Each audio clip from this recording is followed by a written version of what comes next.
a short glance over the shoulder.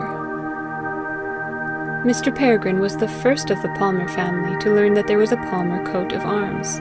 He learned it at college, and on this wise. One day a fellow student, who pleased himself with what he called philology, remarked that his father must have been a bit of a humorist to name him Peregrine.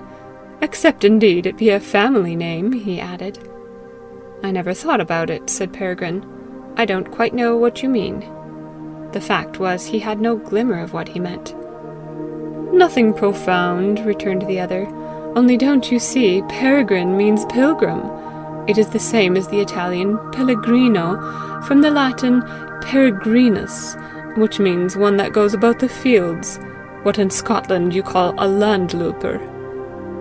"Well, but," returned Peregrine hesitatingly, "I don't find myself much wiser. Peregrine means a pilgrim, you say, but what of that? All names mean something, I suppose. It don't matter much." "What is your coat of arms?" "I don't know." "Why did your father call you Peregrine?" "I don't know that either. I suppose because he liked the name." "Why should he have liked it?" continued the other, who was given to the Socratic method. "I know no more than the man in the moon." "What does your surname mean?" "Something to do with palms, I suppose." "Doubtless. You see, I don't go in for that kind of thing like you. Any man who cares about the cut of his coat might have a little curiosity about the cut of his name. It sits to him a good deal closer." "That is true, so close that you can't do anything with it. I can't pull mine off, however you criticize it." "You can change it any day. Would you like to change it?" "No, thank you, Mr. Stokes," returned Peregrine dryly. "I don't mean with mine," growled the other. "My name is an historical one, too, but that is not in question. Do you know your crest ought to be a hairy worm?" "Why?" "Don't you know the Palmer worm? It got its name where you got yours." "Well, we all come from Adam." "What, worms and all?" "Surely. We're all worms, the parson says. Come, put me through, it's time for lunch. Or, if you prefer, let me burst in ignorance, I don't mind." "Well, then, I will explain. The Palmer was a pilgrim. When he came home, he carried a palm branch to show he had been to the Holy Land." "Did the hairy worm go down to the Holy Land too?" "He is called a Palmer worm because he has feet enough to go any number of pilgrimages.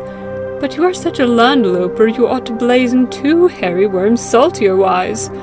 "I don't understand."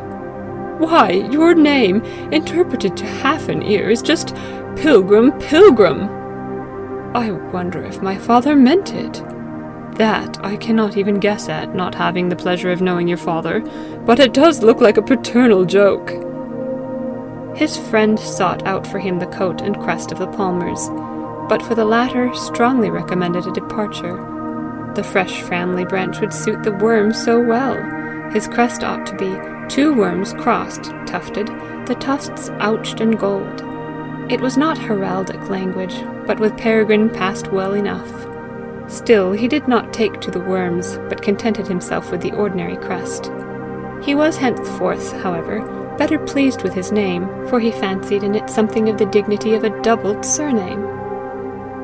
His first glance at his wife was because she crossed the field of his vision. His second glance was because of her beauty.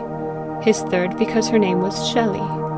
It is marvelous how whimsically sentimental commonplace people can be where their own interesting personality is concerned. Her name he instantly associated with scallop shell, and began to make inquiry about her. Learning that her other name was Miriam, one also of the Holy Land. "A most remarkable coincidence. A mere coincidence, of course," he said to himself. "Evidently that is the woman destined to be the companion of my pilgrimage." When their first child was born, the father was greatly exercised as to a fitting name for him. He turned up an old botany book and sought out the scientific names of different palms. Chamaerops would not do, for it was a dwarf palm. Borassus might do, seeing it was a boy, only it stood for a fan palm. Corypha would not be bad for a girl, only it was the name of a heathen goddess and would not go well with the idea of a holy palmer. Coco, Phoenix, and Eureka, one after the other, went in at his eyes and through his head. None of them pleased him. His wife, however, who in her smiling way had fallen in with his whim, helped him out of his difficulty.